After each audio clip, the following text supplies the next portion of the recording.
9 sales in 90 days by super agent Scott Baker. And this was during a time of year over the summer when a lot of people are backing off their business. Scott went all in, and he's going to give you some tactical advice about how to put up those same kind of results next in your business.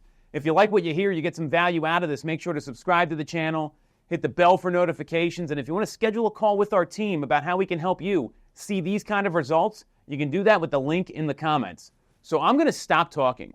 Scott did all the work here, 9 sales in 90 days, incredible results. What were your keys in your business that got you these results? Because I know it just didn't all pop after 90 days. It was a lot of work you put in well before that. Yeah, absolutely. So first off is just, momentum. I've been with the team for about 1.5 years now, and just staying in touch with my database, constantly sending out emails, text messages, making calls. People are going to start to pop up and they're going to want to do business. As far as serving those clients, there's 2 main strategies I've been employing that have worked really well. One is just recognizing the consumers want to hear from you and get properties from you. So not just the drip, that's the bare minimum, but they want personal, suggestions. One story I can tell you, one of my recent clients, we're under contract right now. I sent her 3 properties. She said she only liked the one. There was another one next door that I thought was good for her, so I scheduled that one. We saw that first property. It wasn't for her. I said, let's go down the street just a little ways and take a look at this one. That's the one she bought. The other strategy I'm working on is just homes that have been on the market for even just 7 days.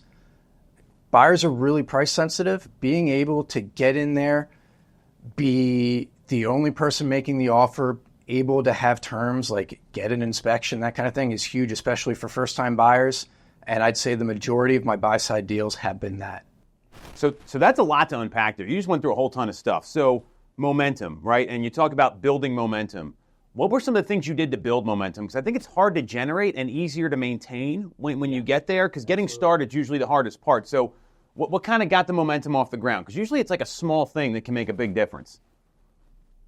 I think it's just being in the CRM every day, knowing who I need to contact and when, and, just having my own personal kind of schedule in place so that I can keep up to date with everybody and stay in front of them.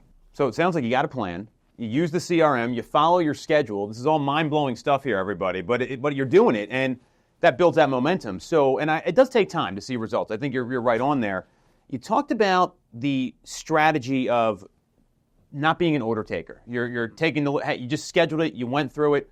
What did you get any resistance from the client when you did that? Were they receptive? Like, what kind of language did you use? Let's go a little deeper on that, because a lot of people are afraid to show homes that they don't think their clients are going to want, because it makes it look like you're not listening, when in fact they want you to be proactive in bringing properties to the table.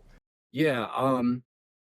Sometimes people, don't want to see that extra property, but I think that they appreciate the effort. I've got 2 very active clients right now that I see them on the website all the time, or they're sending me links from realtor.com.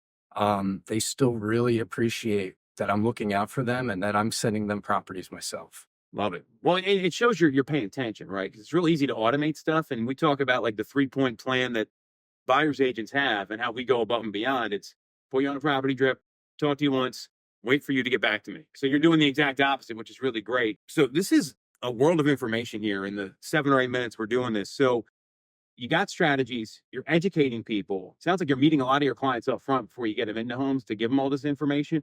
What advice do you have for folks that maybe want this kind of momentum and want to implement these strategies, but it seems like way too much just looking at this in a short video? Yeah. I didn't start implementing these strategies all at once. Started one at a time. I mean, it's crawl, walk, run, I would suggest the first thing is just start making calls to everybody, start building up that pipeline, start building momentum, and start to integrate, new things as you get better at everything else.